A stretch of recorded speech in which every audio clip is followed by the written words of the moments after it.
It's Elias AK-47 roaming live from the gutter, and you're listening to the OTS Project. Shots will be fired.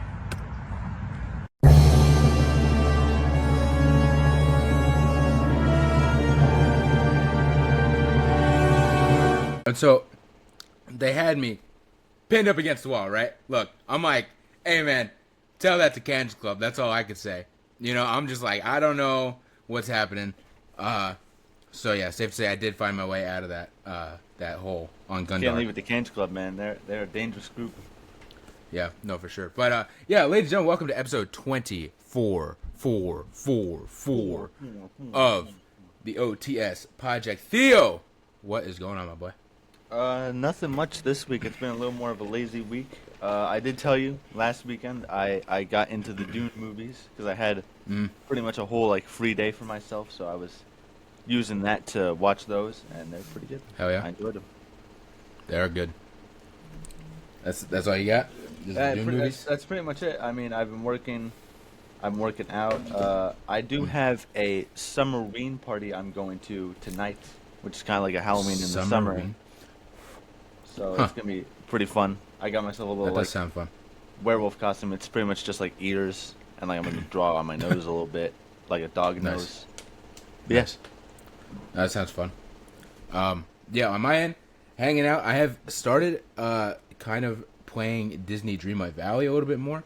That's something. It's like one of those things where when it first came out, I played it a lot, and you know, each update I kind of played a lot and whatnot, but I slowly kind of started to fall off because I ain't gonna lie, man. It's like Animal Crossing. It's like any of those games, but Animal Crossing in specific, where it's like it is very tedious, and so I have to be in a certain mood to play that game because generally I am just like when I accept a friend quest from now like Peter Pan is in the game. That's what got me to get back on. Peter Pan's in the game. Peter Pan's one of my favorite characters, so I was like I have to get on, have to get him. So it's like cool, but then you accept like a friend quest from him, and then it's like all right, now go get 45 Onyx, and I'm like, dude, that's gonna take me like a day in itself to like do, just because of the way that shit spawns in and whatnot. So I'm like, I have to be in a very particular mood to play that kind of game because most of the time I'm just like, I am so bored. I don't want to do this. I'm just like, my character's just sitting there smacking a rock for like 2 days. Right. So yeah, I get very like kind of out of it, but the reason, because during the pandemic, I feel like we all played Animal Crossing. Everybody was like playing Animal Crossing because we had nothing else to do. But I fell off pretty fast. I played it for like a week and then really never touched it again.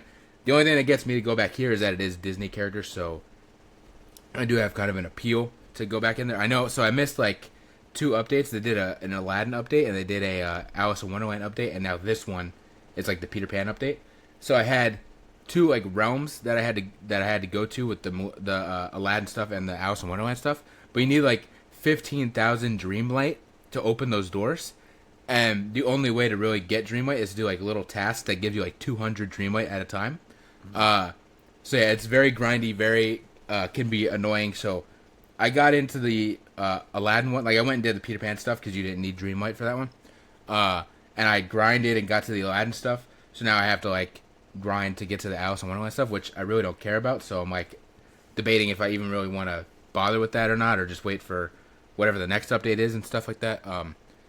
So yeah, that's been my big thing. I've been kind of grinding Dreamlight Valley. I will say though, for May the 4th, I did hop on because they don't have like Star Wars characters. There's not Marvel characters. It's very Disney and Pixar centric, and I know in the fan base a lot of people want it to stay that way. They want it to stay kind of Disney and Pixar-esque and keep Star Wars and stuff out of it.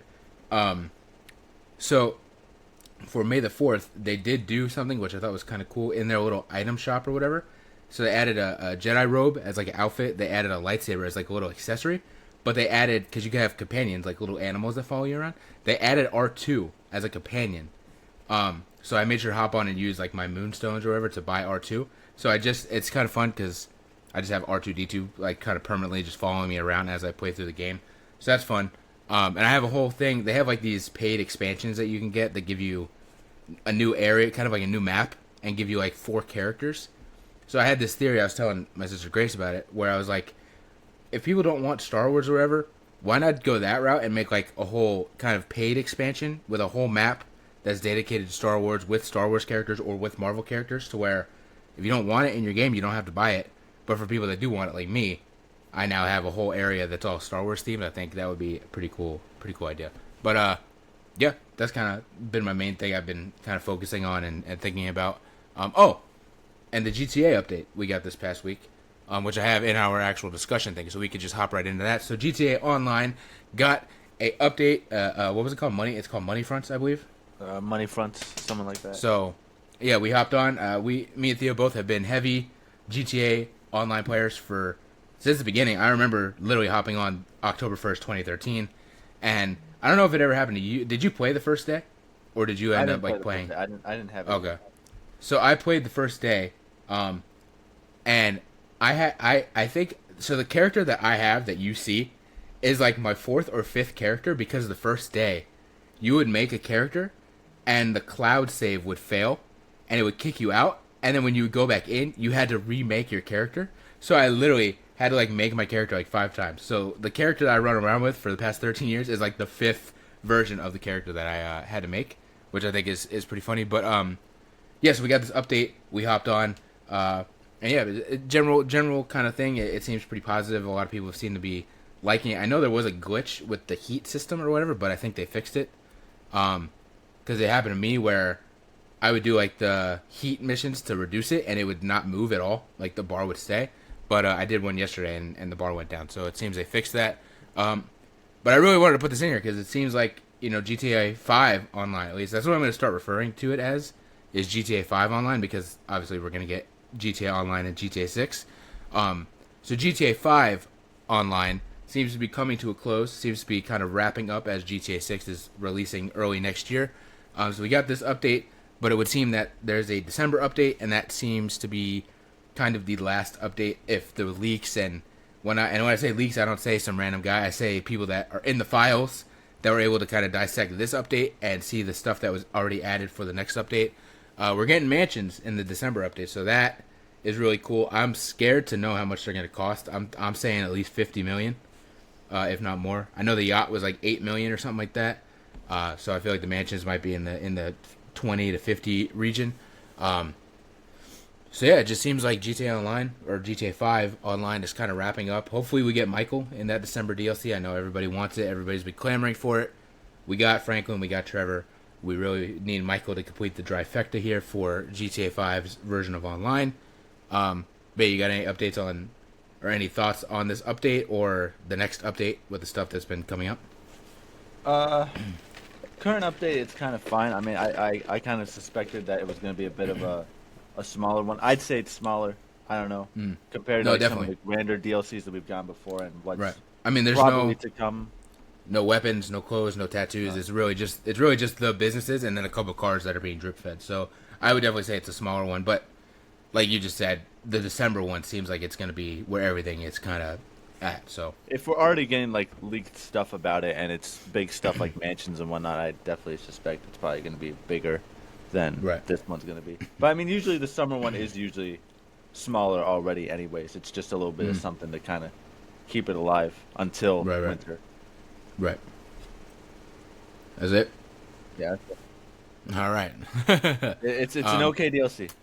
Right. I'm having fun with it. It seems like it's a good money-making strat for sure. Like, it seems, like I told you, I think I did a couple of those money laundering missions and the, like, daily income, and I made, like, 400K within, like, 2 real-life hours. So I was like, that doesn't seem too horrible for not really doing too much. I'm not doing a heist. I'm not raging at a mission that we have to keep quick restarting, you know what I'm saying? So it seems pretty decent. But yeah, other news, though. The Batman 2. A while ago, I did put in the news episodes ago that it seemed like the Batman 2 may be canceled. But it was not confirmed. It was just kind of a rumor and a theory. Turns out that was wrong. The Batman 2 is not canceled, thank God. As we're recording it, I saw it last night. I saw a while ago, or not a while ago, I saw a couple days ago that it's not canceled. But as of last night, I saw a report that apparently Matt Reeves is actually supposed to deliver a draft of the script on Monday to James Gunn. So, fingers crossed that actually does happen. They still don't have a script? No, man, he's taking his time with it. He's taking his time with it. It's also kind of a one-man show on that end, so I don't necessarily blame him. It's kind of just him. Whereas he, you know what I'm saying? Like, I feel like other projects have kind of co-writers or people that at least kind of help you along the way. You know what I'm saying? But I'm pretty sure this is kind of just him. So if the whole script is on him, you know what I'm saying? But also, I don't know, bro. People are saying, oh my god, like you just said, oh my god, they don't have a script. But I feel like part of it has to do with the fact that there is now a DC Studios and a DC Cinematic Universe. So anything that maybe, like Matt Reeves may have delivered scripts before that then got turned away because, oh hey, that character, we're about to use him in, you know, in our Batman movie, so maybe don't use, you know what I'm saying? There may be reasons why he still hasn't delivered a script because beforehand with the first movie, they didn't really give a fuck. They're like, yeah, do whatever. Whereas now I think James Gunn is very more, hey, we're kind of using that character soon, so don't use that character. You know what I'm saying? So I think that's probably why. But I feel like, in general, similar to video games, I don't care how long it takes. It could take 20 years. As long as I'm alive and I get to see it, I don't care. I'd rather have a really good movie than something that's rushed or something that's half-assed because Matt Reeves, you know, is rushed or because he's, like, tired of whatever. You know what I'm saying? I'd rather just take your time and get it done right so we have a banger because the first movie, I mean, it's one of my favorites. I literally have a poster of it in my room. So, yeah. But good news overall, Batman 2 is not canceled. It does seem like it's on the way. It's just taking a sweet time. But to stay on some DC news, though, we have an official casting for Clayface in, I believe, is a Clayface movie that James Gunn has greenlit. I think there may have been a rumor that he would have been in the Batman Brave and Bold movie, but I don't know, you know, where they're at with that. But I believe he's getting his own movie, Clayface.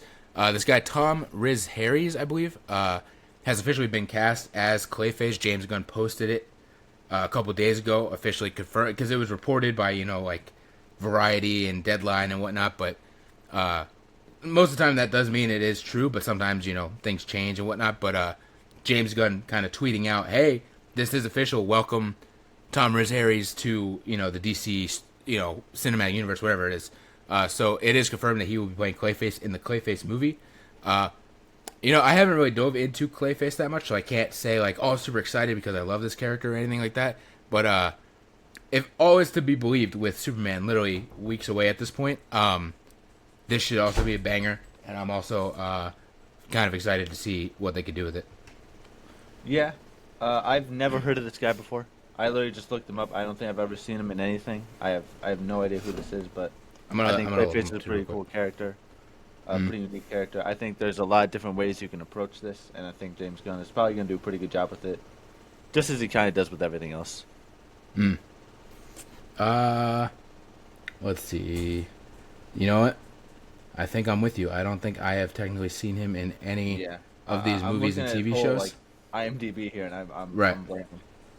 Yeah, I don't know. I feel like he looks like, even though I haven't seen the Divergent movies, I feel like he looks like a guy that was in one of those movies, but clearly not the case because he's not listed in the thing there.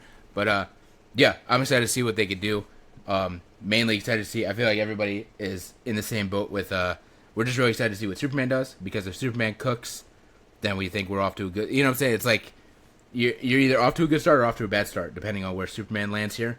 But for all intents and purposes, it does look like Superman is gonna be very good. You and I are both very excited. And it's literally a couple weeks away at this point. We gotta start getting our tickets together. So yeah, I'm excited to see where they go with that. And the last little bit of news I have here, that wasn't a crazy news week. So the last piece of news is something that is happening this week. Ironheart is officially releasing on Disney Plus this week. And I do want to talk about this, so this may be a little more lengthy than the rest of the stuff in our column here. So Ironheart is releasing this week on June 24th, which is literally 4 days away, and is probably, I'm going to double check, but probably a Tuesday or a Wednesday. That is a Tuesday. I believe it drops at 9 p.m. on Tuesday, probably like all the other Disney Plus stuff. But I will say I'm excited. I am excited. I loved her in Wakanda Forever, even though she wasn't a huge character. I did enjoy her character. Anthony Ramos, someone we both like from, you know, In the Heights and Hamilton and stuff like that, is in there as the Hood. So I am excited. I'm pretty hyped to see what the show's about. But I will say it does seem that they have set this up for failure. We talked about it a few weeks ago when they dropped a trailer, that the trailer was kind of dropped the way they dropped it or whatever was very weird and very rushed. They didn't really make a big deal about it. They just kind of threw it out there, and there's not been a lot of promotion. And I'm going to stick to my theory that they have set this up for failure because I don't know if we've ever seen this. June 24th it comes out, right? And I believe they are dropping either 3 or 4 episodes on Tuesday, and then the next week, July 4th or July 1st, they are dropping the last episode, like the last 3 or 4 episodes. So they are not doing a normal release like they would for Loki, where maybe you get a 2-episode release, but then you have at least like 8 weeks or 6 weeks or whatever of content. It seems like they want to get this out of the way because they are literally dropping half the show on Tuesday and then dropping the second half of the show on Tuesday the following week. So, I mean, cool that we get to see the whole show kind of sooner than we would, but it doesn't, to me, that doesn't seem right. It seems like something that they kind of just want to get out of the way and move on from. So not too happy about that. I'm not excited to see the backlash as well that's obviously going to come from this show. Robert Downey Jr. they've already made sure, because they had Dominic Thorne and Anthony Ramos on, I think, Good Morning America a couple days ago. And so they already have Robert Downey Jr. He sent in like a video telling Dominic Thorne Iron Man loves Iron Heart. So if anybody wants to go and hate, RDJ already gave her the pass. He already gave her the torch. He already passed it off to her, kind of deal. So please do not go hate this actress or anybody that's part of this, even if you don't like the show. Don't be an asshole. If you don't like the show, just move on. But yeah, you got any thoughts on it? I had no idea the show was coming out in literally 4 days. Because again, they just don't really promote it that well or anything. Right. I'm not all that excited for it. I might watch it. I honestly don't really know. It's just in a very weird place where it's in between like Thunderbolts and Fantastic Four. That's honestly my theory as to why it's like ending in like a 2-week special sort of thing. Mm-hmm. Because it's like Fantastic Four. It comes out in like a month-ish, I think. Right. Like the end of July. So I think they're just trying to like get this out of the way, just so that they can really start pushing for that. Even though they already kind of are really pushing for that more so than this show. Right. But yeah, I'm not too excited for it. I don't know. I will say in the trailer, they did show kind of like tease like a hint of her obviously having the Iron Man tech, but fusing the Iron Man tech with like actual magic. And I don't know if that's going to be a thing that's reoccurring or just for an episode, or it could just be for one scene. But I am excited to see that. I think that is kind of cool, almost like a Iron Man / Doctor Strange kind of fusion in a way. You know what I'm saying? So I'm intrigued to see what that's about. But yeah, please do not send any hate to anybody that's part of the show. Unlike Theo, though, I am excited to see where they go with here. Hopefully, it is a good show. There has been this rumor that Mephisto is going to be in this, like it is rumored for everything. But I think there's a little bit more weight to it. I feel like there's a little bit more evidence that the character is actually in this show. So that's going to be an interesting thing too. If people are hating on the show and people are kind of boycotting the show, or not boycotting, but just ignoring it because they don't care about it or whatever, and then they finally drop the character that everybody's been wanting for, you know what? You know what that is? It reminds me of a show called The Acolyte that everybody shit on and hated, that finally gave us Darth Plagueis in live action that we will probably never see again now. It might be a similar idea where everyone ignores this show or hates on this show, and then we finally get the Darth Plagueis character, of Marvel there that people have been clamoring for, and then maybe we never see that character again. But yeah, so that's kind of all the news and discussion we have this week. So Theo, what is your song of the week? I just had it pulled up. Oh, there it is. Close to You by the Carpenters. I feel like this is a classic. I love this song. It's very, very much. It's going on my wedding playlist. I need to make a wedding playlist. Damn. Just because I feel like I need a playlist like that. Just to Do you have plan it. on getting married anytime soon?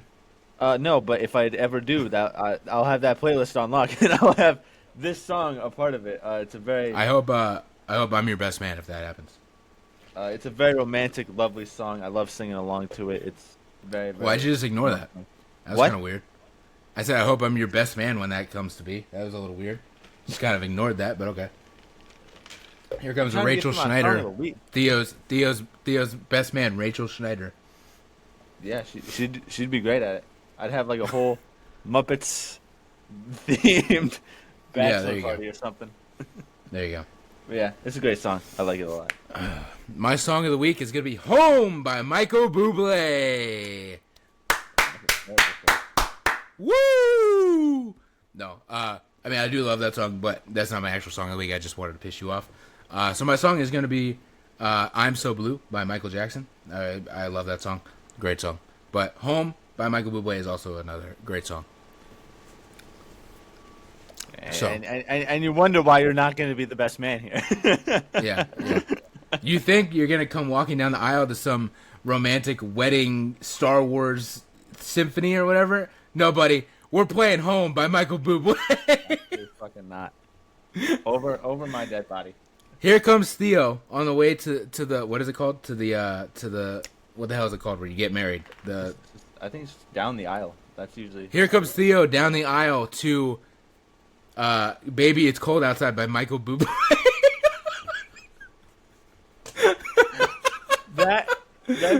Why the fuck would you be announcing that? like yeah. they are like the people in the crowd can't tell what is happening. we're gonna Phineas and Ferb it up, and we're gonna get Michael Bublé to sing "Baby It's Cold Outside" while you and your wife get married. That's fucking terrible. Or husband.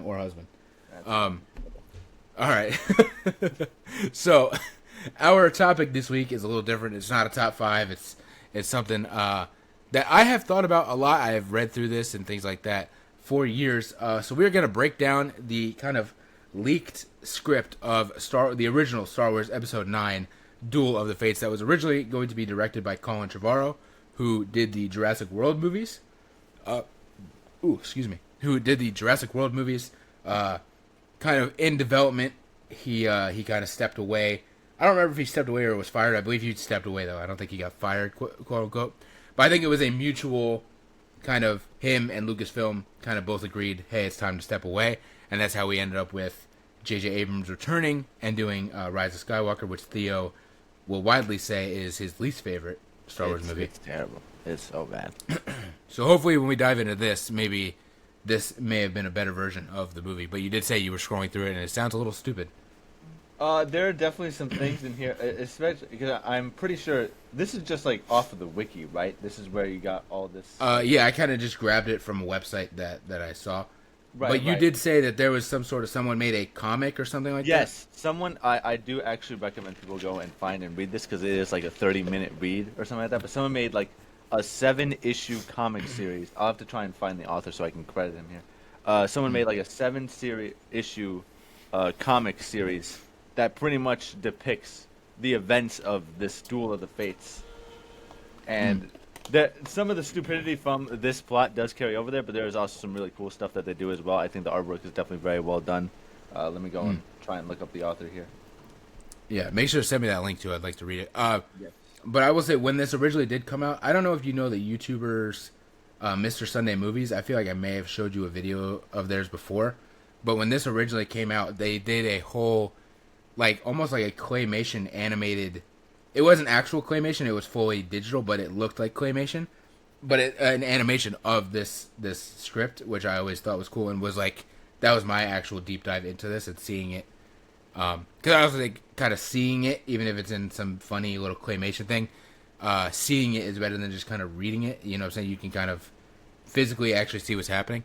So yeah, Colin Trevorrow was set to direct this. This is his script. He left. Something I do want to say, though. This isn't official news. This was something, so take this with a grain of salt. But I did see, right before we started, that this leaker, Daniel RPK, he's pretty accurate with stuff. He does a lot of Marvel stuff and whatnot. He is reporting that the Rey movie that has been in development is kind of on an indefinite hold.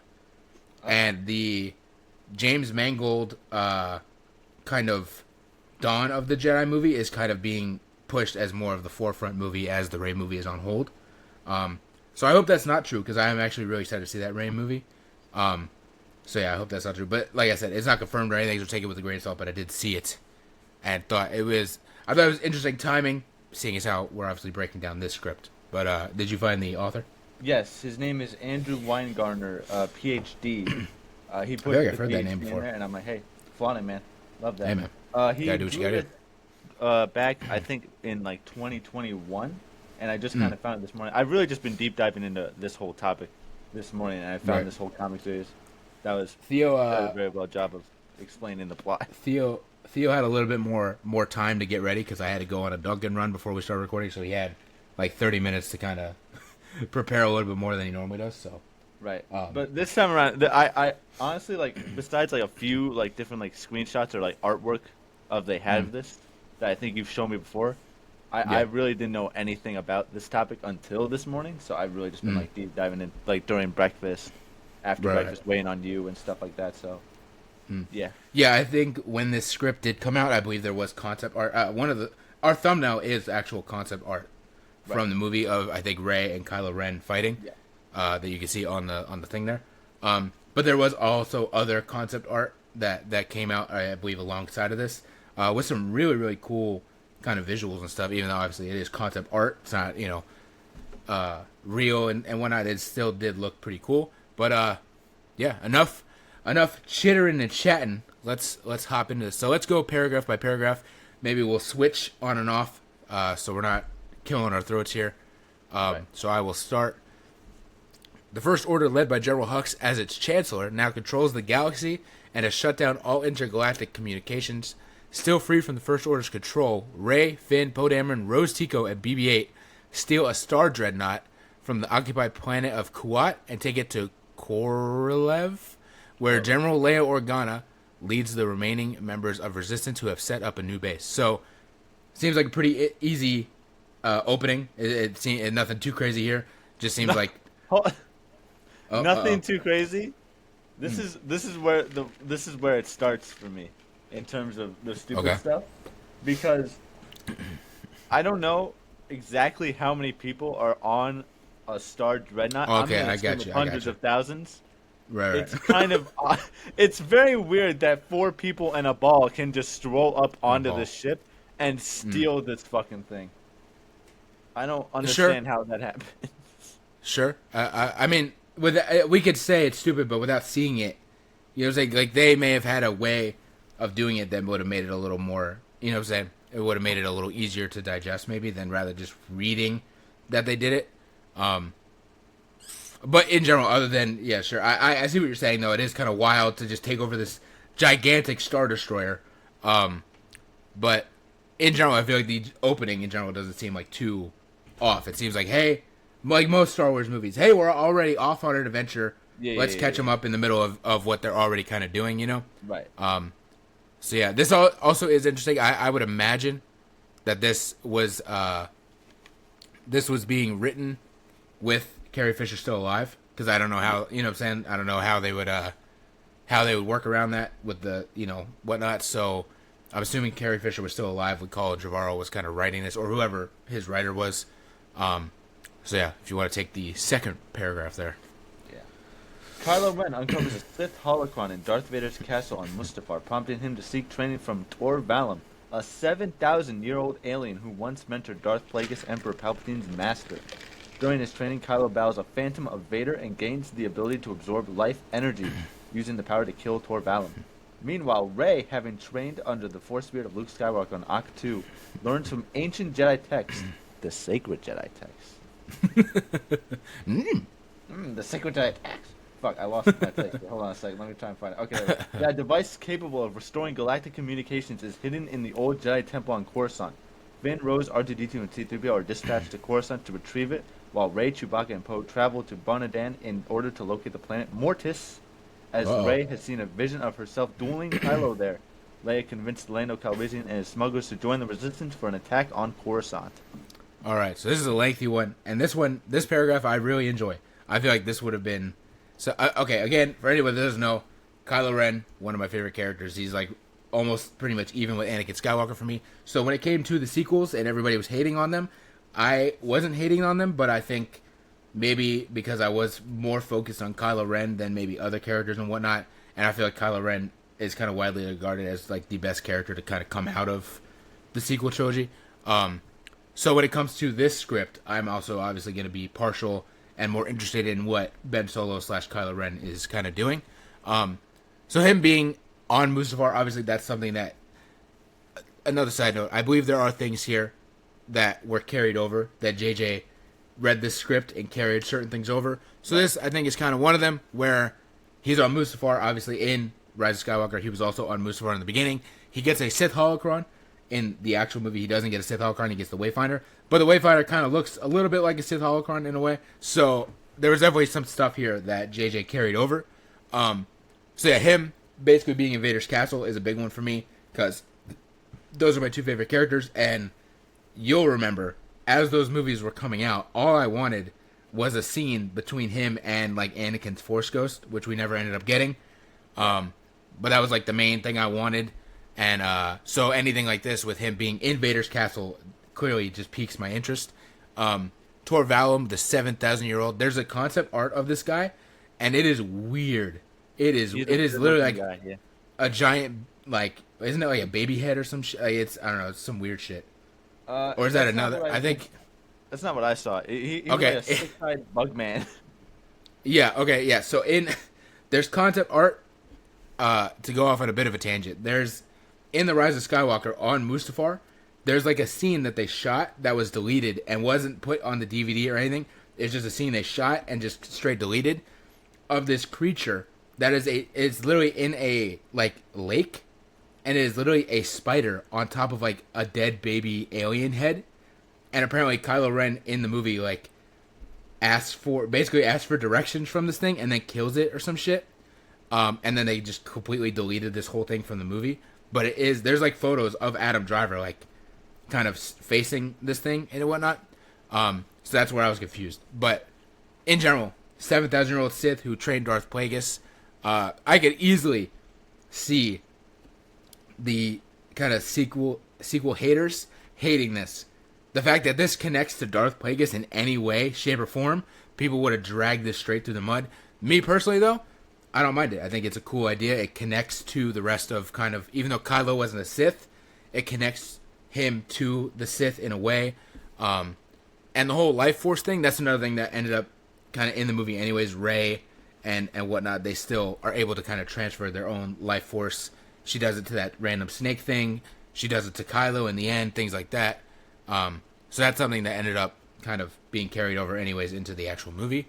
The Sacred Jedi texts. Before we move on to the Sacred Jedi text, I want to give my little 2 cents on this whole Mustafar plot here.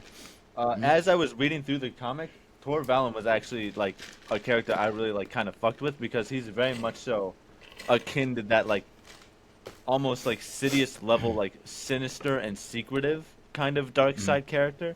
And I can almost hear like his voice coming out of this alien's mouth pretty much.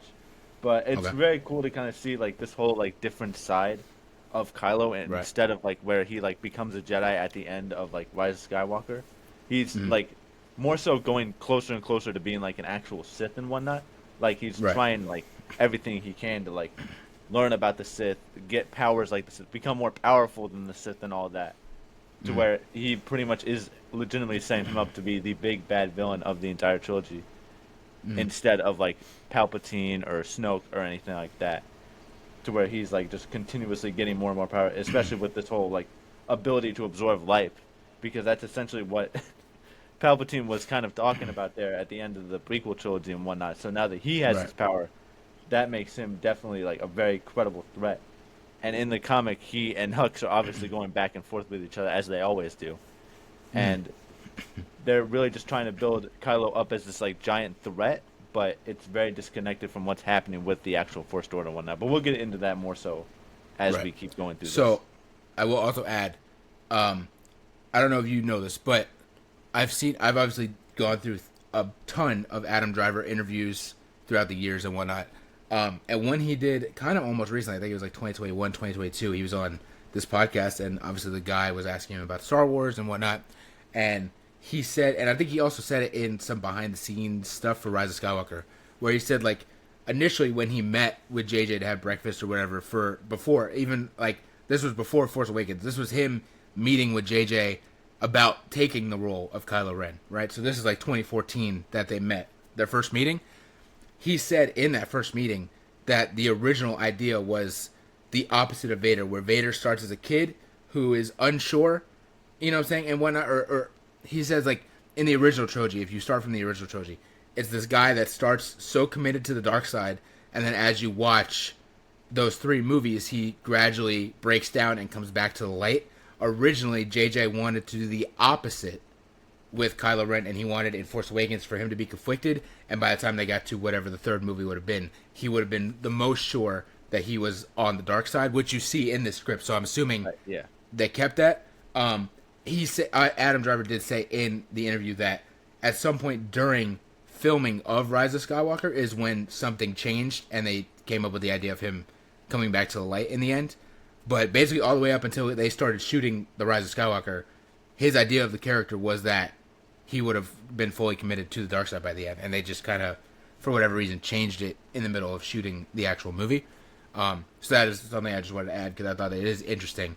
And again, when we get later in here, you'll see that clearly is where the character went. But yeah, the Sacred Jedi texts, and finding, I feel like this may be a little goofy. Hey, there's a device that can restore galactic communications hidden in some random Jedi temple. Seems like a MacGuffin. It seems when I read that this morning, I'm like, of course there is. Why wouldn't there be? Right. It seems like every movie now just has like some random thing that, hey, if you find this one item that you're gonna go through hell and back to get, you find this one item, it'll change everything. So that part I think is a little goofy, that there is one item hidden in some random Jedi temple that can kind of come into play in the biggest way at the end. Leia convincing Lando to join the Resistance, that makes sense. And again, not fully kind of carried over, but Lando obviously was in Rise of Skywalker, so that's probably where JJ got the idea in general. Right. Was like, oh, okay, we'll just change it up a little bit, but still the same. Lando's in the movie. So yeah. On Coruscant, Finn and Rose find and activate a device that could help. There's always a fucking device, man. There's always a device that can help Leia spark a galaxy-wide rebellion, but their presence is soon discovered by First Order stormtroopers. Rose is captured, but Finn escapes after battling a stormtrooper named RK-514, whom he defeats and spares. RK-514 defects, and together they convince other stormtroopers to join their cause. Meanwhile, on Bonadan, Rey, Poe, and Chewie locate Mortis, but they are ambushed by Kylo's Knights of Ren. After defeating them, Rey, in a moment of anger, uses Force Lightning to kill one of the Knights upon recalling that they were responsible for her parents' deaths. Fearing her descent into darkness, Rey decides to go to Mortis alone, leaving Poe and Chewie to return to the Resistance base. I feel like this portion, this paragraph we're getting juicy. We're getting into some of the details, and again, a lot of stuff here kind of seemed carried over a little bit. The whole defective stormtrooper idea, again, was not as big as it seems like it is in this script, but the character Janna that was in Rise of Skywalker was a stormtrooper, and it seems like her little group that was on that random moon were also stormtroopers that kind of deflected. So that idea carried over, but I don't know, they didn't. In Rise of Skywalker, I think maybe that's something that could have been expanded on a little bit more. It's kind of like a passing thing, especially for how big of a thing that is for Finn's character. For him to find other people that kind of did the same thing he did, and they kind of just gloss it over, it's kind of sad, but carried over seemingly. As well as the whole Force Lightning thing. Obviously, she didn't kill a Knight of Ren, but she does use Force Lightning for a certain reason in Rise of Skywalker, so maybe that was also carried over. Yeah, in general, I think it's pretty decent. The whole Stormtrooper thing, again, I feel like is still a cool idea, and it helps kind of add more to Finn's character, that he wasn't the only one, even though he's the one that causes this guy to do it, but like it shows that clearly he's not the only one that had the idea that the First Order is not great, you know? Right. The Knights of Ren thing is cool. It would have given us about 90% more Knights of Ren content than we got in those movies, so Yeah, pretty much. which I think you've said it, where you were like they look so cool and there was such potential there, and then they just don't do anything.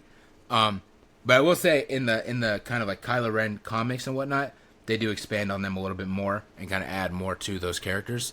But yeah, the Mortis thing. What do you think of the whole Mortis thing? Because obviously that is a big planet. It's from the Clone Wars. So it is a big thing. It's not Bonadan or something. God. Right. It's not like it's not some random kind of planet. It's also a planet that we haven't seen in live action, I believe. So like that would have been interesting to finally see this planet come into live action. And again, it is such a big kind of planet to the overall Star Wars kind of galaxy. So I think it's cool as hell that they were able to, that they were going to include this. And again, I feel like a lot of times it's very right, symbolic and I feel of like the Force. And I don't want to like, say guys. I don't want to say like that certain directors and things like that aren't Star Wars fans, because I'm sure they are, but you know, not every director is gonna consume every Star Wars thing ever. So I could easily see a director going, all right, so we're gonna do this movie and we need like this planet that's super strong in the Force, and like it's the Force homeworld, and like luckily Lucasfilm has like Pablo Hidalgo and stuff like that could kind of go, oh yeah, that's Mortis, you can include Mortis. But like sometimes I feel like things like that happen where someone doesn't say something, so they're like, here's this brand new world that's super strong in the Force, and you're like, why didn't they just use Mortis? So the fact that they actually did is really cool. So yeah, anything you want to cover on this paragraph? I think the whole Mortis thing, it does definitely ramp up near the end here. It's definitely a good plan to be using for sure, because it is just so like surrounding with like the Force and pretty much, and you're trying to get these two very powerful Force wielders to meet up somewhere. That should be one of the places to meet up, if not like Mustafar or something like that. But this one definitely works very well.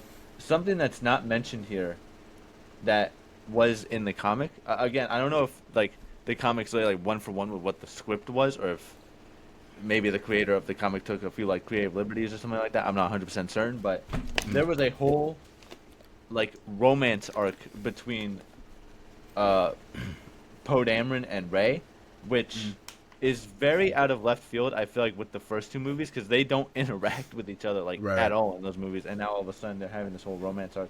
It's very odd, very misplaced seemingly, but it is happening for some reason. I do like the idea that she does go to Mortis alone. It makes a lot of sense, especially in that whole duel aspect. But then it just kind of begs the question of, why did Poe and Chewbacca even go with her in the first place? Right. Because they kind of just went along with her for like no reason. Because it's not like they're gonna be the ones doing the most damage against the Knights of Ren over here, over this dual wielding Jedi or whatever. But the whole defecting thing of the Stormtroopers, I think, is a very good idea. I think it's very encapsulating of what Finn's character is. It does very well to evolve his character, because it's like as you said, it's like he's not the only one that's having these like doubts about what the First Order is doing and stuff like that. And they show off. I think it'll talk about in the next paragraph or so, or one of them. There are pretty much these like new kind of Stormtroopers that they bring out that have like the chrome armor like Phasma, that are like legitimately supportive of like the First Order, and then you have like the other Stormtroopers that are watching what they're doing and be like, what the fuck are they doing? That doesn't seem right. They're like separating children from parents and whatnot. That doesn't seem right. So it really helps enforce the idea of like, hey, Finn's not the only one over here that's like having doubts and whatnot. I just kind of wish that maybe this sort of thing could have been used for when they got the Star Destroyer in the first part of the movie, because then it would have made sense to like, okay, now we have these hundreds of thousands of First Order guys that just defected with us, and that's going to be very helpful for our army when we go to actually assault Coruscant and whatnot. But it does work very well for Finn's character, especially. Yeah. Something I do want to say that I don't think it's talked about, but in the concept art, specifically the concept art I'm talking about is the concept art of them breaking into that dreadnought.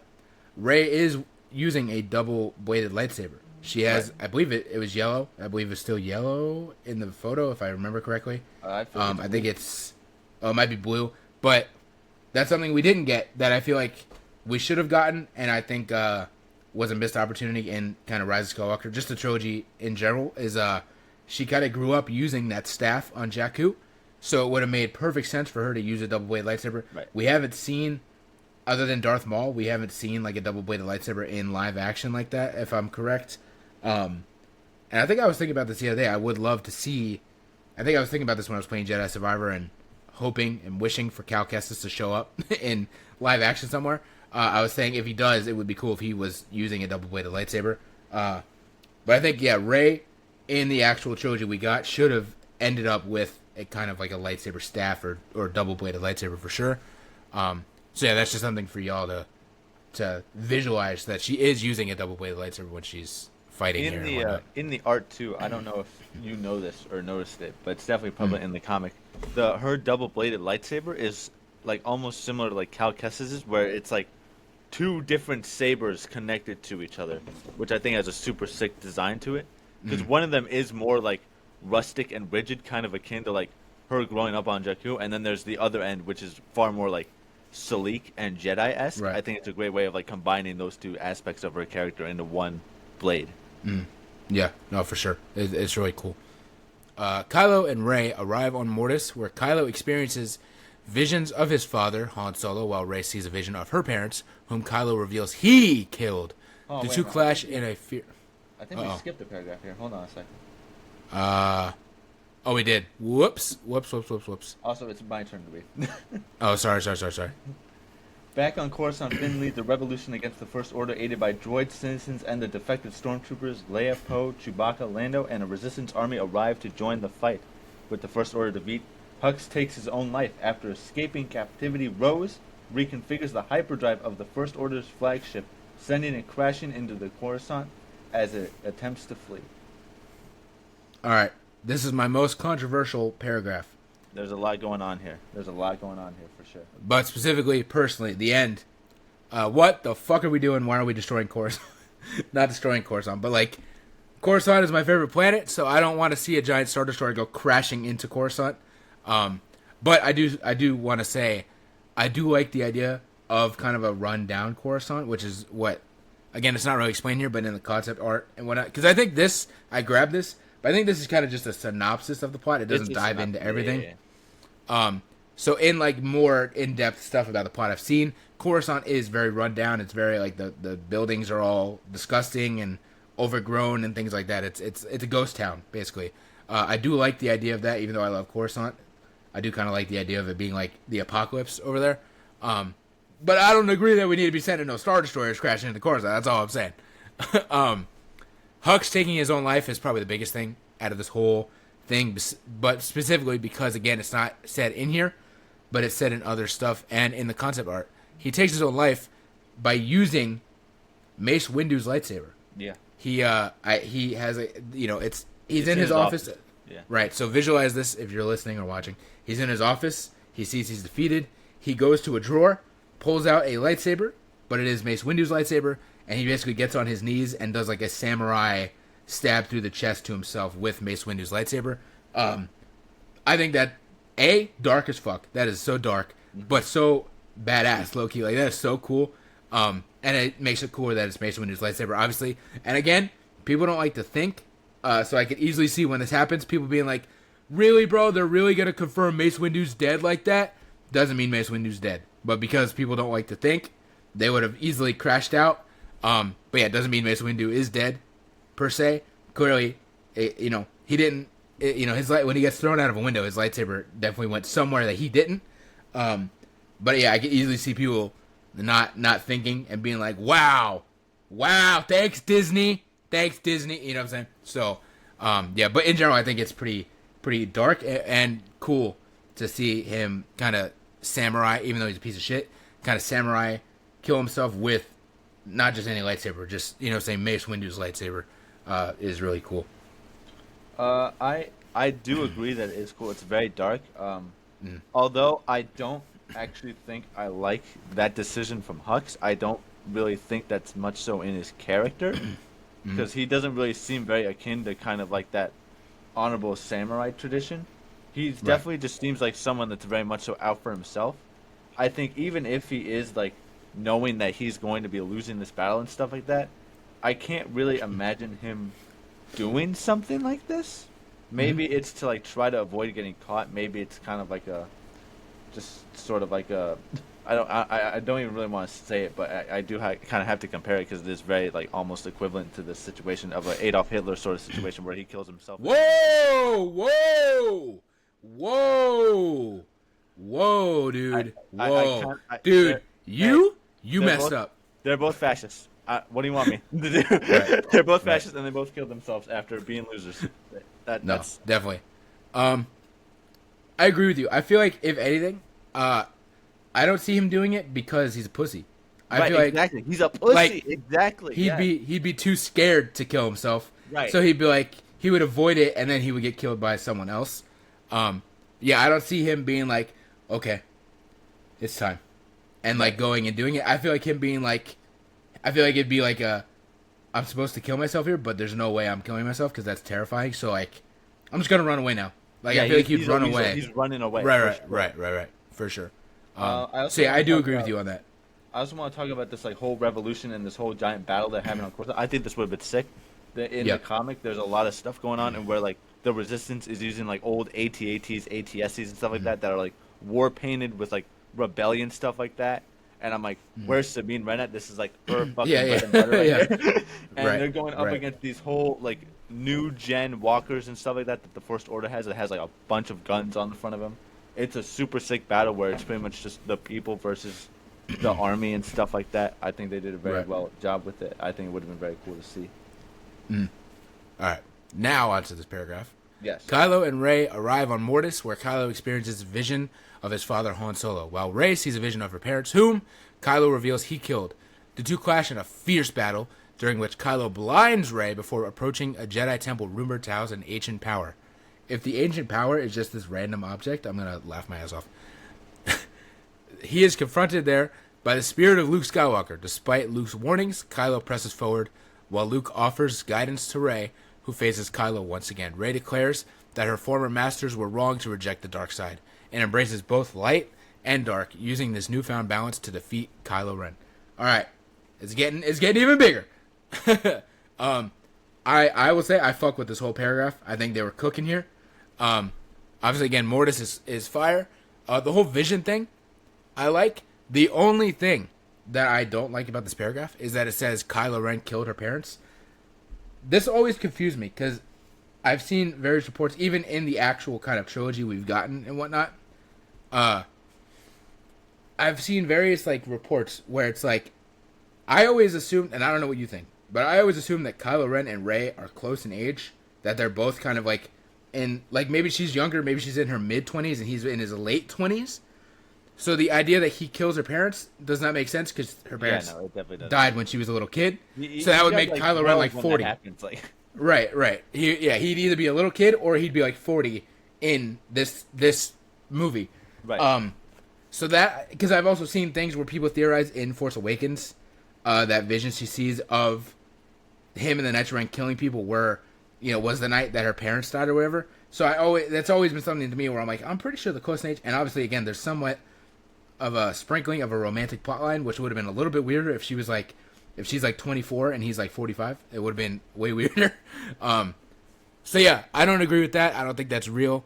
And maybe they would have changed this in the actual script or something like that. Maybe Colin Trevorrow just overlooked it, or his writer overlooked it, whoever. Because yeah, that doesn't make sense to me. I always took it as they are both in like their mid or late kind of 20s and whatnot. Right. Yeah. So that's the only thing out of this whole paragraph, because I'm like, yeah, that doesn't make much sense. But him blinding Rey, I'm not gonna lie, I think that cooks, bro. I think this is her version of losing a limb. You know what I'm saying? She doesn't lose her hand, but she loses her eyesight. And I'm not gonna lie, Kanan Jarrus, one of my favorite characters, and I love everything about Kanan Jarrus. But I feel like his aura actually went more through the roof when he was blind, right? Because of the fact that he couldn't see, but he was still a fucking badass. So I think if you take that same idea and kind of put it to Rey, where she's got it backed against the wall now. She doesn't have her sight, but she's still able to find a way to kind of defeat him. I think it makes it really, really cool. So I would have loved to actually see that. What do you feel? How do you feel about this? Rey kind of embraces the dark side and the light side and kind of puts it together. I think it's a bit confusing to me almost, because it's like she's going on about this, and I agree with it, and I think it's definitely like a great way to go, especially for the future where there are no Jedi and Sith stuff like that. I like that idea. My problem with that is that that's literally what Kylo Ren was talking about in the last movie, and now he's like not about that at all anymore, but now she is. It's like they both have flipped philosophies on the Force since the last movie, according to this script. And I find that a bit confusing because it doesn't really add up. How he kind of just drops that and then she just adopts that after rejecting that ideology. If you were to ask me, like, I would have originally said I don't fuck with it because to me, I'm like the Jedi embrace the light, and that's what keeps them the way they are. But I'm not gonna lie, I just replayed Jedi Survivor, and at the end, spoiler alert, at the end, Cal Kestis kind of has to learn to embrace his dark side, but not let it take over. Right. So now that I've seen that and seen how they've kind of delivered that in the game, I'm actually not against this. I think that's a very interesting kind of thing, especially, again, in Jedi Survivor, there is no Jedi Order. There is no council to tell Cal that he's expelled because he used the, you know what I'm saying? There is nothing to kind of stop him from doing that, and you could kind of see his struggle as he's doing it. I literally remember when I was leaving the kind of like that Empire kind of space station or whatever, and that's where he really feels it, and Marin is kind of like, whoa, like, what's going on with you? And he kind of locks in, and he's like, okay, I almost lost myself there. I almost killed this First Order officer. I need to not do that, but I still need to find a way to be able to utilize my dark side here. So I actually do like that idea, and I think it would have been interesting to see in the movie. And if they were to make more movies after this movie, like if this Rey movie that's coming out now was set in a universe where this movie came out, it would have been interesting to see Rey training a new kind of Jedi Order that maybe balances both the light and the dark side. Right. So yeah, I actually do fuck with that. But if you would have asked me a couple years ago, I would have been like, no, I don't like it. But yeah, I do like it. I actually kind of always have fucked with this idea. I think it's a very cool idea because it's that entire balance of the Force, pretty much, Right. between the light and the dark. I think that there probably would have been a good number of people that do hate it just because it's very much so akin to the whole like prophecy and whatnot of the chosen one who brings balance to the Force and whatnot. So I Right. definitely would have, you definitely would have seen a lot of people pissed off about that because of But I how also think, closely attached they are to Anakin being the chosen one and whatnot. Right. I agree with you. But I think I also think it's kind of cool to see. I mean, Luke doesn't really like. They don't say anything about Luke and his Force Ghost like being okay with this. But I could kind of see him being okay with this because of the fact that in Return of the Jedi, he kind of almost loses himself. You know what I'm saying? But he decides to go back to the light. So in a way, he also kind of does like Yes, balance it. He just doesn't. He doesn't like continuously utilize that. He just, from what I know, like he kind of just played with it and then was like, no. So I feel like he actually would support Rey and say, as long as you're able to maintain this and as long as you're able to not fully give into the dark side, I'm okay with this because this is something that I kind of wish I could have done in a way. You know what I'm saying? So That's also something else I wanted to bring up. Luke and Leia, both in this like whole story, especially in like the comics stuff like that, were some of my favorite characters because of how like similar their ideologies are, but where they differ and stuff like that. Because Luke in this is like a Force ghost, and he's very much so almost akin to like Obi-Wan as a Force ghost and whatnot, of how he was like teaching Luke through the Force. Now he's doing the same thing for Rey and stuff like that, and he's definitely giving off that like wisdom and whatnot of what like a Jedi should be and what a Jedi should do and all that kind of stuff. I think he does a very good job of that. But there is an argument that he and Leia technically have, I think near the end here, of that exact ideology of like he's kind of just like, I don't think she should be doing this. I don't think she should be going down this route. And Leia's like, no, she needs to bring balance to the Force. She needs to be like doing this kind of stuff. This is how she saves the galaxy. And he's like, yeah, you know what? You're kind of right. right. Hold up, Leia. You kind of cooking. Hold on. Leia cooking again? Must be a Tuesday. Right. All right. Next paragraph. Oh yeah, here we go. Kylo attempts to kill Rey by draining her life energy, but Leia reaches him through the Force and persuades him to stop. In a final act of redemption, Kylo transfers his own life force to Rey, healing her but sacrificing himself. Before dying, his last words reveal Rey's true birth name, Rey Solana. As she nears death, Rey is visited by the spirits of Luke, Yoda, and Obi-Wan Kenobi, who give her the choice to stay dead or return to life. All right, so this paragraph is pretty much all copied into the Rise of Skywalker. Kylo almost killing Rey was in the Rise of Skywalker, and Leia reaching out. That's literally on the Death Star when they're fighting outside in the water. That literally is what happens. Kylo transferring his life force to Rey also happens in the Rise of Skywalker, and he ends up dying. That also happens. Which I will say, in this script, in this movie, makes a lot more sense than it did in the Rise of Skywalker because of the fact that they more heavily, not so much the Life Force thing because that is a thing throughout the whole movie of the Rise of Skywalker, but it's really centered around Rey. You don't see Kylo Ren using this ability, which I think in the Rise of Skywalker we should have seen Kylo Ren kind of using this ability more, because then like in here we see him using it, and then it pays off in the end when he's able to use it for good, kind of against Rey. So yeah, I think this version of that kind of plot line makes a lot more sense than what we actually got. His last words reveal Rey's true birth name, Rey Solana. What do you think of this?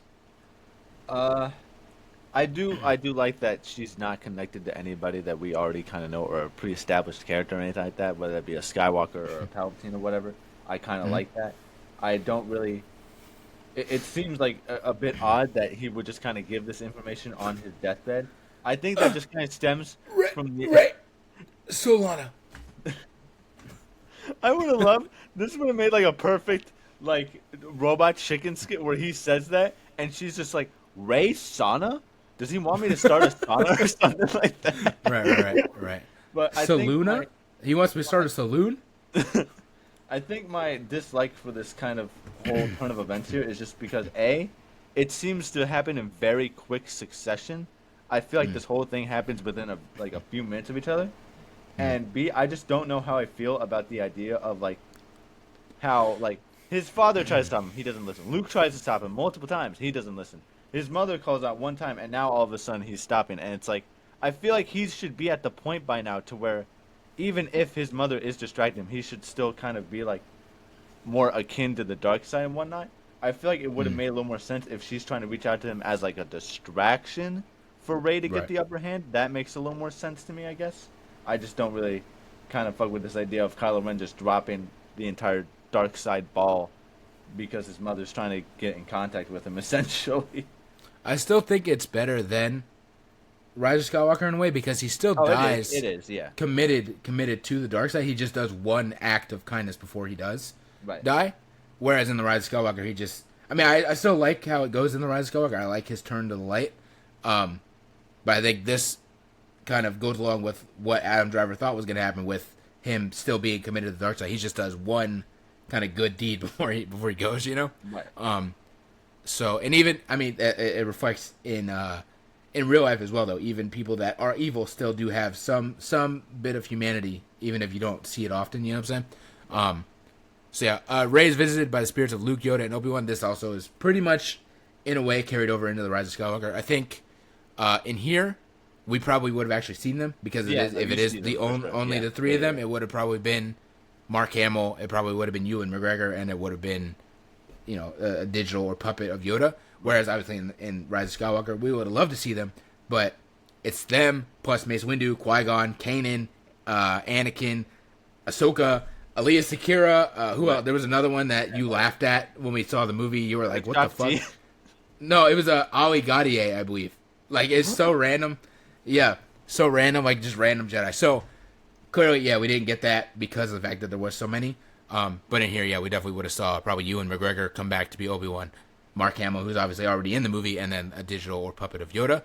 But even in Rise of Skywalker, even though we don't see them, I do like the idea that there's more, and it's, you know, Kanan. Like, obviously, I love Kanan, so hearing Freddie Prinze Jr.'s voice was awesome. Love Ahsoka, so hearing Ashley Eckstein was awesome.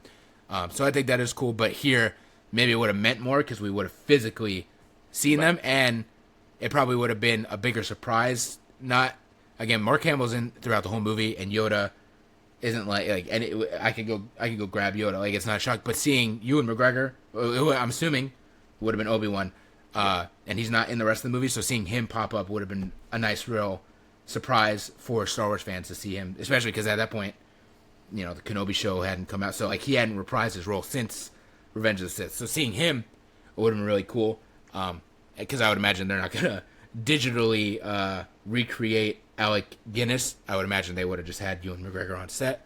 So yeah, that would have been a cool little surprise at the end of the movie to see like a little cameo of Obi-Wan Kenobi.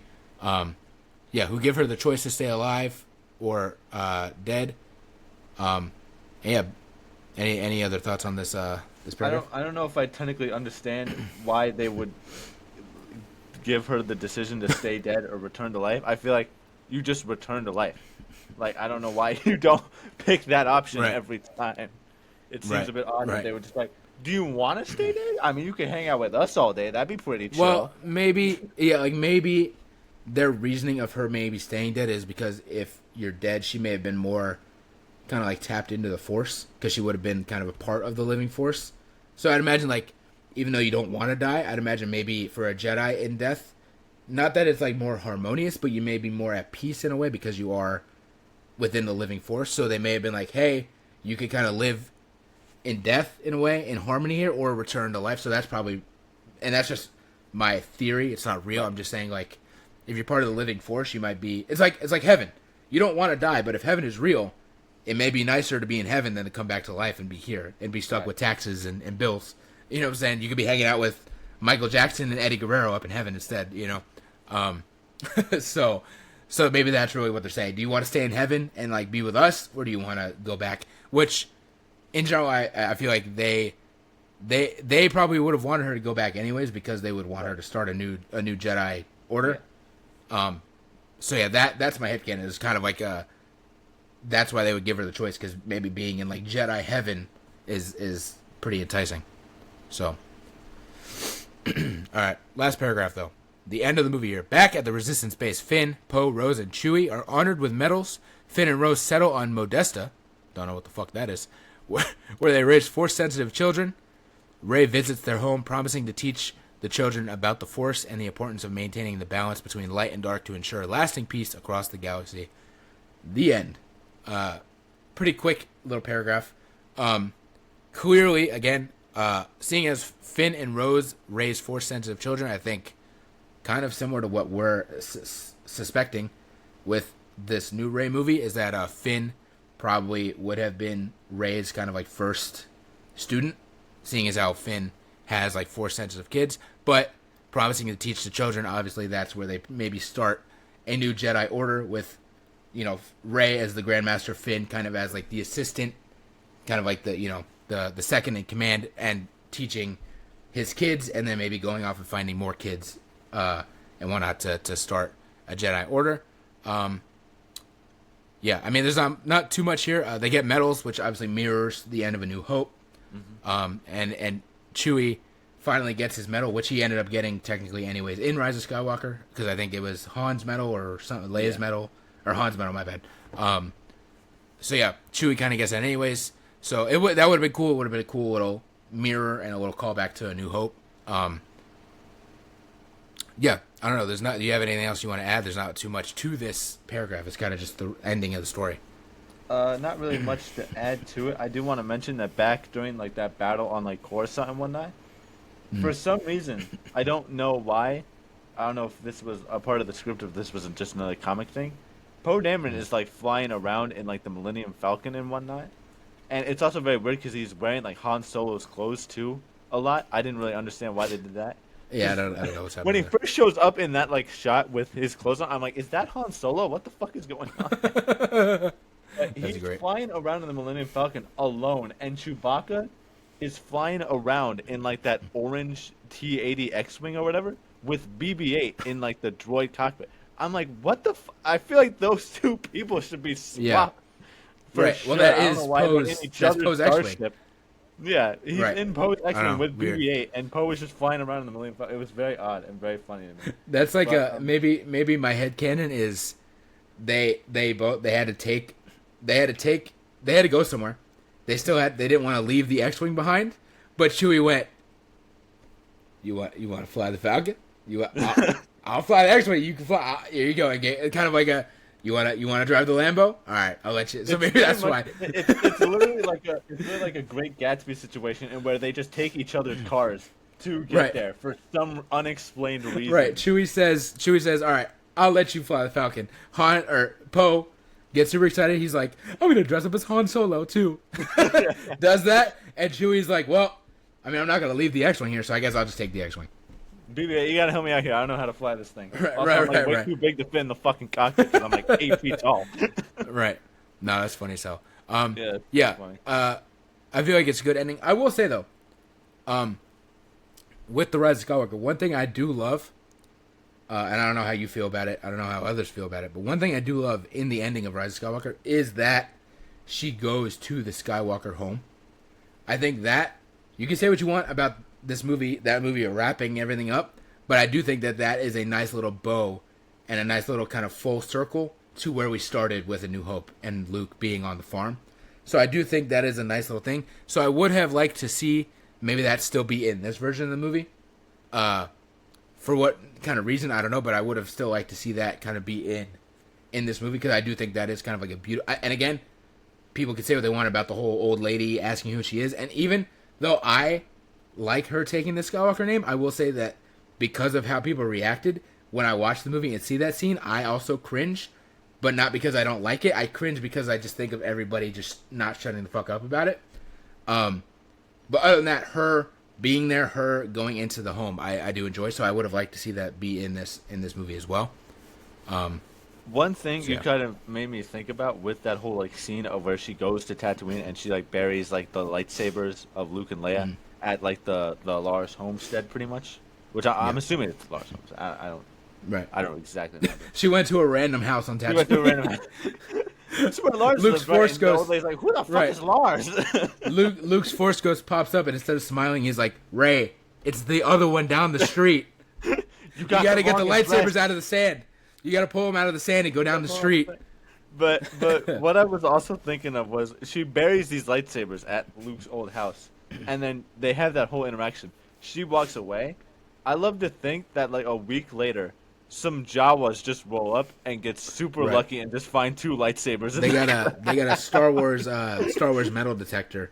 yeah. Star So Wars now all metal of a sudden detector. And they're like, wait, these Jawas are just running around with Luke and Leia's lightsaber. right? Yeah, you got any thoughts on this ending though? The ending's alright. I think it wraps it up nicely. I think it does also kind of set up this future of where Rey is like the new like Grand Master teacher of this new Jedi Order, where she teaches everything to be more so of a balance of light and dark. It honestly just makes it more interesting to see where that does go in terms of how she does try to teach that, because she's technically teaching something that has never been taught before. Because there's Right. always just either the Jedi teachings or the Sith teachings. There's never been like a combination of the two. So seeing how she'd be able to do that would be incredibly interesting. But it doesn't seem like we're going to be seeing that anytime soon because the movie's delayed. So Well, rumored to be delayed. Let's hope it's not true. Rumored to be delayed. Let's hope it's not true. Because I really want to see that movie. I think It would be I think very it'd interesting to interesting. So yeah, that's kind of the whole movie, or at least the synopsis of it again. I'll have Theo send me the link to the comic, and I will put it in the description. See you on Snapchat. Okay, so I will put that in the description, so that if you want, you can kind of read along, as well as go check out Mr. Sunday Movies on YouTube. They have a cool, like I said, kind of like a claymation digital animation of the script as well. So yeah, I will say one thing too that I didn't see here. I don't know if it's in this script or if it was just an idea, because at this point, there's been so much that has come out about this movie that I don't know what was 100% in the script and what was just ideas that Colin Trevorrow had that never came to fruition. But there was, and maybe it's in the comic, but probably not, because I feel like it would have been mentioned here if it was in the movie or supposed to be in the movie. There was something I have seen where Kylo did take on an apprentice, and it was like kind of Darth Talon, even though I don't think it was Darth Talon, quote unquote. It was like a Sith. What the hell is Darth Maul's race? Zabrak? Zabrak. It was like a female Zabrak that Kylo Ren like takes as his apprentice, and Rey has to fight both of them on Mortis. I have seen that, but maybe that was something that was in a different version of the movie, either before this or maybe even after this. I'm not sure, but I do remember seeing something about Kylo Ren having like a female Zabrak, like kind of Sith apprentice that would have kind of been in the movie. I think that would have been cool. It would have been interesting. It maybe a little left field because she's not in the rest of the movies, but it's basically Darth Talon. So like it probably would have been cool as fuck anyways. So yeah, that is something that I do remember off the top of my head that I didn't see in here. But in general, what do you think of this script and this movie? I will say it probably would have been better than what we did get. Then again, I feel like that bar is low. I definitely do think had this still had been like the original movie, I definitely see it still getting a lot of flack from people online for sure. I just think it's almost like a canon event to where this movie Right. was just kind of destined to be hated on by a lot of people. But Right. It's just a Star Wars thing at this point. it's a Star Wars thing. It's just how it goes. Andor is like the only exception. And Literally. there's still people that don't like Andor, which I think Right. is just fucking insane to me. But Right. I do enjoy this more. One thing that I will mention that wasn't mentioned in the script, which I do kind of like, is that Kylo Ren still is kind of undergoing like almost like facial construction into where like remember in like episode 8 where he had those like thin little like scars on his face and whatnot that were like filled Right. in almost. He has like I something remember. new here where of course you remember that. There's something that he has here in this comic that I'm assuming was also part of the script, where he has like Beskar almost like filling and stuff like that, and his mask too is super cool in this comic. It's like So it's not like cracked and stuff like that. It's like a brand new mask and stuff like that. That is like a Mark II version of his old mask that I think is super sick looking. So that is something I remember. Again, maybe it wasn't in the comic, or maybe it wasn't explained in the comic, but I do remember seeing this when he takes the holocron from Vader's castle. The idea, what the explanation is, apparently the holocron was only meant for Vader. It was only in the comic, yes, yeah. Okay, That's so what it was programmed for Vader. So when he opens it and reads it, it explodes in his face. Yes, And that's yeah. how he ends up with the Beskar armor. Right. I do remember that. But yeah, it is like Beskar kind of like filling on his face and shit. I remember that being a thing. But I don't think I've seen the helmet, so I'm excited to see that because I love his helmet. The I helmet- think his helmet's I cool. like the helmet And I have too. it over somewhere. It's back there somewhere. I have it. But yeah. So yeah, I think this would have been better than Rise of Skywalker. I don't hate Rise of Skywalker, but it's kind of just whatever to me. But I think this would have been this Loki could. I mean, it's a lot to say because I haven't actually seen the movie. I'm just reading it. But this could have actually been up there for me in my ranking. Like, this seems like a movie that I really would have loved because I feel like it. Something for me that I love about Star. I feel like most people do, but I really love about Star Wars is the kind of mysticism of the Force and like the almost religious kind of nature of it. I feel like this movie dives into it kind of more than most movies with just the different things and the Force healing and whatnot. I do feel like it dives into that magic and kind of mysticism of the Force, which I love. So I feel like, again, I'm just saying a lot because I am reading it, but I feel like this could have been up there for me in like my ranking. Like, this could have possibly been in my top 5, because I generally think it would have been a really good movie. Plus, Coruscant's in it. I love Coruscant. Again, the whole Mortis thing, which adds to the mysticism of the Force.